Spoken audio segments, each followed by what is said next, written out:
pour un premier temps. Donc je vais vous demander de faire un premier tour de table en vous présentant. J'ai dit qui vous étiez et d'où vous êtes, vous pouvez le rappeler, mais surtout, si vous pouviez essayer de qualifier d'un mot votre organisme, donc votre établissement dans son territoire, est-ce qu'il y a un mot qui vous viendrait à l'esprit pour le qualifier? Et puis peut-être dire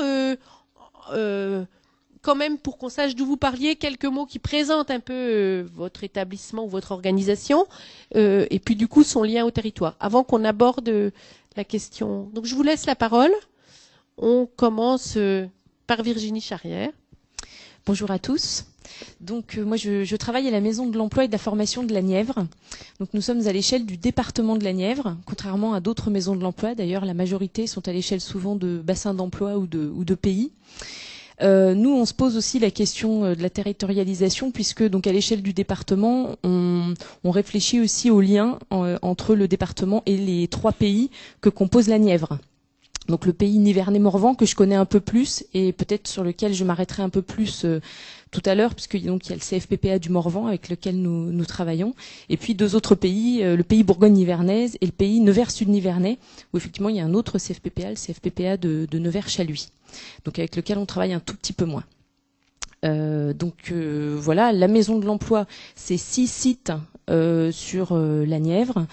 Nous sommes très jeunes en fait en termes d'organisation, puisque nous avons été créés en 2005 et réellement sur la Nièvre on a mis en place la Maison de l'Emploi en 2007. Et la majorité de l'équipe a été recrutée sur l'année 2008. Donc pour vous dire, on est tout jeune. Les maisons de l'emploi en fait ont été créées globalement pour travailler au départ sur 3 axes, dont un premier qui est l'observation des territoires. Donc on va y revenir aussi du coup sur l'aspect territorial, l'accès et le retour à l'emploi, et puis le développement de l'emploi et la création d'entreprises. Donc ça c'était le cahier des charges des maisons de l'emploi en 2005. Le cahier des charges est en train d'évoluer, et il évolue d'ailleurs en direction du développement local, qui constitue l'axe 2 du nouveau cahier des charges qui va sortir incessamment. L'axe 1, finalement, conditionne le reste, puisque c'est développer une stratégie territoriale partagée. Donc on revient là encore une fois à qu'est-ce qui se passe sur nos territoires, comment on peut savoir ce qui s'y passe, quels sont les indicateurs qui peuvent nous le permettre, et puis après, comment est-ce qu'on construit une stratégie concertée et partagée pour faire avancer justement et les structures, et les publics, et les entreprises sur les territoires. Donc c'est du diagnostic finalement au plan d'action. Cet axe-là conditionne les 3 autres, donc je vous le disais, dont participer au développement de l'anticipation des mutations économiques. Alors derrière, on entend la gestion prévisionnelle des emplois et des compétences. D'ailleurs, il y a des projets, et je pourrais vous en parler tout à l'heure, sur la gestion territorialisée des emplois et des compétences. Contribuer au développement local pour le 3e axe. Et le dernier, c'est réduire les freins culturels et sociaux d'accès à l'emploi.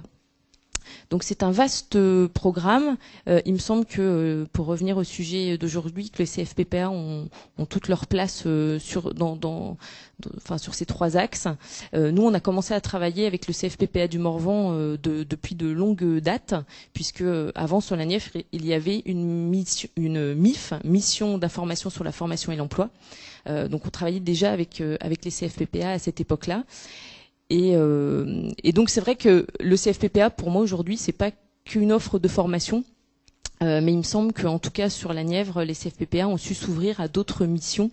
Effectivement se pose du coup l'action plus globale, la professionnalisation des acteurs qui y travaillent, et puis la stratégie locale en fonction des différents acteurs qui convergent donc vers ces différents